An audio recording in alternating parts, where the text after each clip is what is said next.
slideshow dok, maaf. Ya, oke. Terlihat ya Fitri ya? Ya, terlihat dok, terima kasih. Ya. Jadi artinya ini latar belakang yang saya akan buat adalah beberapa kondisi kewaspadaan yang harus kita lakukan terkait dengan pandemi COVID ini ya, bahwa dampaknya tidak hanya ke masyarakat tapi juga terhadap kegiatan aktivitas pendidikan yang ada di fakultas kita. Nah, untuk itu prinsipnya adalah kegiatan belajar mengajar di lingkungan FKUI harus tetap berjalan sehingga perlu dilakukan penyesuaian dengan situasi dan kondisi yang ada tanpa melanggar syarat-syarat dan ketentuan yang sudah dilakukan. Untuk itu dekanat sudah melakukan membuat peraturan dari dekan FKUI tentang petunjuk pelaksanaan proses belajar mengajar di tingkat fakultas. Nah, ini beberapa peraturan yang bisa kita lihat bahwa kita memang di dalam peraturan perguruan tinggi tahun 2020 terakhir kan memang melakukan beberapa aktivitas pendidikan, antara lain harus beberapa aktivitas antara lain studi kasus, stimulasi, kolaboratif, harus melakukan pembelajaran berdasarkan proyek, praktek dan sebagainya. Dalam kondisi normal ini semua memang kita berusaha untuk mengoptimalkan cara pembelajarannya. Namun dalam suasana seperti ini keluar surat edaran dari Mendikbud terkait cara pembelajaran akibat pembatasan ruang gerak kita untuk bertemu ya. Jadi salah satu inti dari SE surat edaran Mendikbud ini adalah menunda penyelenggaraan yang mengundang banyak peserta, sehingga sangat disarankan di sini adalah menggunakan video conference, sehingga ini akan mengakomodasi cara pembelajaran yang dapat dilakukan dari rumah. Nah, ini adalah beberapa laman yang disarankan oleh Dikbud, yang namun dari data atau dari yang diusulkan seperti ini sebenarnya masih banyak cara-cara lain atau software-software lain yang bisa digunakan untuk proses pembelajaran di tingkat prodi. Nah, ini dasar peraturan dari Dirjen Perguruan Tinggi juga menekankan lagi bahwa masa belajar itu dalam suasana seperti ternyata sudah ada edaran bisa diperpanjang sampai 1 semester, tapi yang 1 semester ini tidak dihitung sebagai perpanjangan menambah semester. Jadi semester ini dihitung 1 semester sampai semester yang akan datang. Itu memungkinkan kalau memang dari tingkat fakultas atau prodi akan merubah waktu yang kira-kira dianggap tidak cukup kalau keadaan darurat ini akan berkepanjangan, sehingga semester genap ini bisa menjadi 2 semester hitungannya.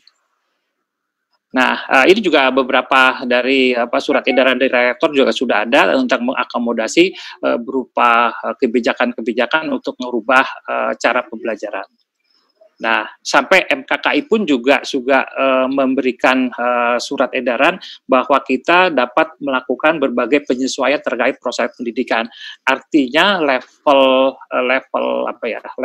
persyaratan secara pendidikan yang selama ini digunakan itu diturunkan dengan kondisi seperti ini, sehingga sampai MKKI pun membolehkan kita melakukan modifikasi pada tingkat pendidikan dokter spesialis untuk meminimalisir kondisi ini dengan merubah cara pembelajaran, mungkin mengurangi atau mungkin memadatkan beberapa modul atau beberapa inti pembelajaran.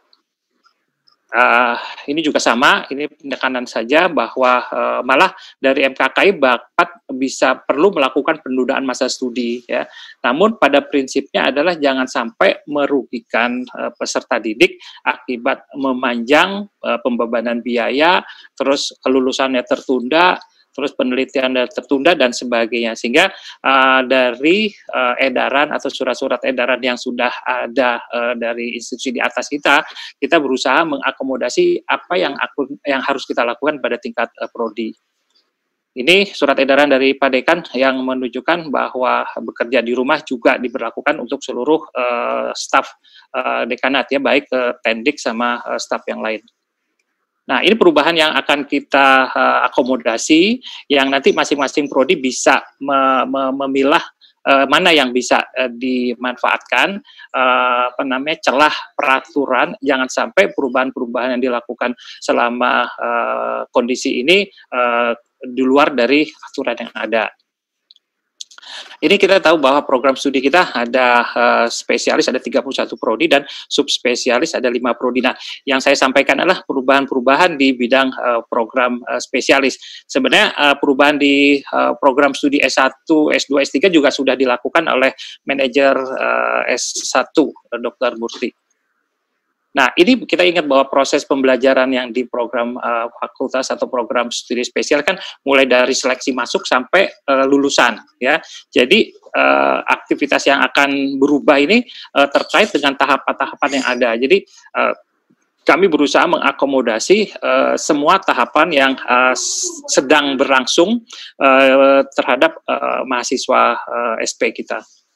Nah, ini perubahan yang bisa diakomodasi bahwa untuk wawancara calon peserta baru, ya, tanggalnya tetap mengikuti kalender akademik yang ada. Ya, jadi saat ini kalender akademik itu sudah dimundurkan 1 bulan, kalau nggak salah sampai sekitar Agustus untuk memasukkan daftar calon peserta baru. Ya, jadi nanti kalau kalender akademik berubah lagi, nanti akan kita sesuaikan lagi karena kita harus menyesuaikan kalender akademik tingkat universitas karena harus satu waktu, baik dengan prodi fakultas-fakultas lain. Nah, tata cara yang selama ini kita lakukan dalam keadaan normal itu bisa disesuaikan dengan kondisi masing-masing. Ya, jadi kalau memang harus wawancaranya tadi tatap muka, bisa saja melakukan wawancara secara jarak jauh, ya, dengan menambah item-item penilaian itu yang disesuaikan atau diserahkan kepada prodi masing-masing. Nah, yudisium penerimaan itu kita akan laksanakan sesuai kalender akademik. Ya, jadi kalau kita bisa, saya kemarin menjadwalkan sampai akhir Juli, namun ternyata ada edaran baru, kalender akademik bisa mundur lagi sampai setelah bulan Juli, namun rasanya mungkin tidak akan bisa mundur lagi, karena kalau mundur lagi akan lebih panjang lagi. Nah, ini perubahan pelajaran di MDU.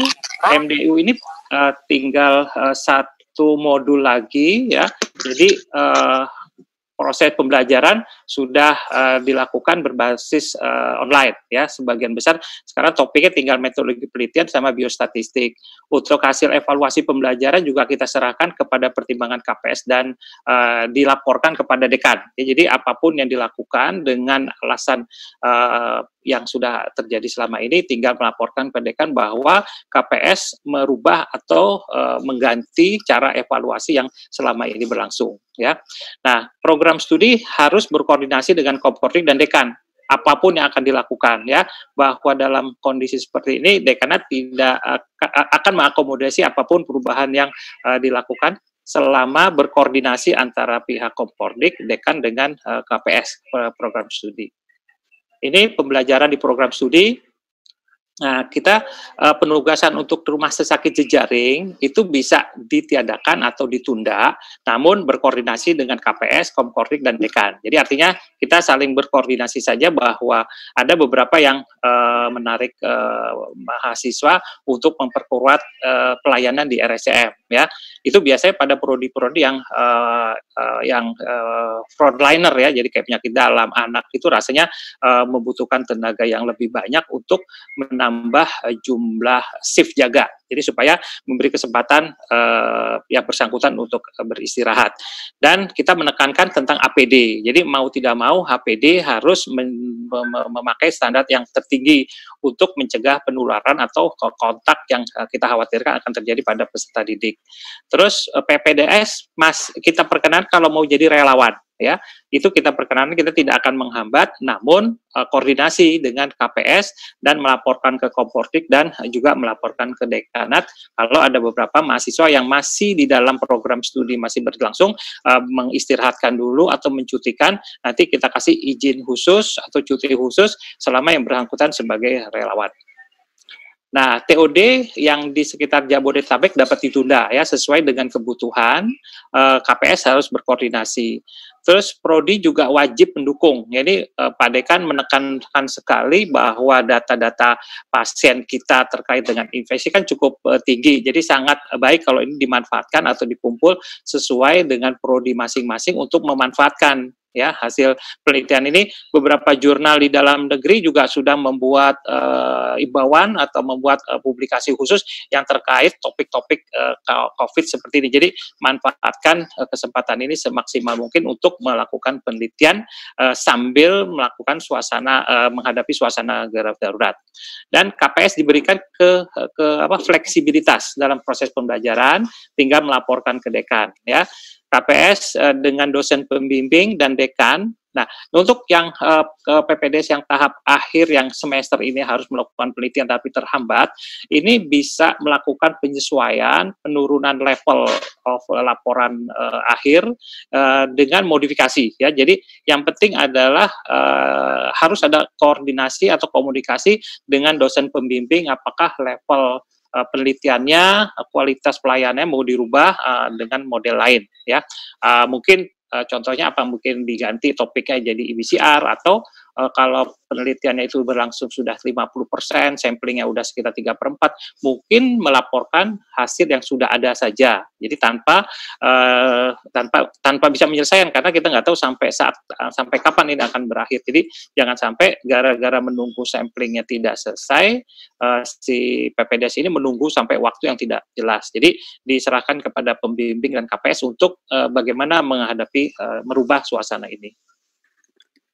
Nah, masa studi dan kelulusan ini juga bahwa masa studi tetap disesuaikan dengan kalender akademik yang ada. Jadi kalau umpamanya nanti lulusan di laporan yudisium nanti dilakukan bulan akhir Juli atau awal Agustus, ya mau nggak tidak mau kita sesuaikan semester genap ini selesai di situ. Kalau nanti ada aturan baru ternyata bisa disambung sampai semester yang akan datang dihitung sebagai semester genap, itu nanti kita akan beritahukan kemudian, ya. Ini tadi juga yudisium kelulusan disesuaikan jadwal yang sudah ada. Nah, satu informasi bahwa yang ada beberapa prodi yang mewajibkan ujian board dulu sebagai syarat untuk ujian akhir. Nah, ini dengan koordinasi dengan kolegium, kita tidak mewajibkan board itu menjadi syarat di dekanat. Jadi artinya kalau umpamanya prodi mau merubah board itu ditunda atau mungkin cara ujian board itu disesuaikan, yang penting adalah begitu syarat tugas si mahasiswa sudah selesai dan dia harus diluluskan tanpa menunggu ujian board tanpa menunggu ujian board itu selesai atau belum. Nah, ini beberapa dokumentasi yang sudah kita lakukan. Jadi beberapa minggu terakhir ini, mungkin 1 bulan terakhir ini, kita sudah memberi tugas kepada koordinator di SP1 untuk mengakomodasi semua KPS yang membutuhkan pembelajaran online, ya. Jadi hampir semua departemen sudah memakai koordinator, staf dari koordinator kita, ya, adminnya kita dari Pak Panov dan teman-teman membuat jadwal untuk mengakomodasi bagaimana pelaksanaannya. Nah, ini ada beberapa penanggung jawab, ini SP1, SP2, itu ada Pak Agus, Pak Pano, Pak Udi, Pak Ardi yang berusaha untuk mengakomodasi kebutuhan dari masing-masing prodi terkait dengan pembelajaran daring ini.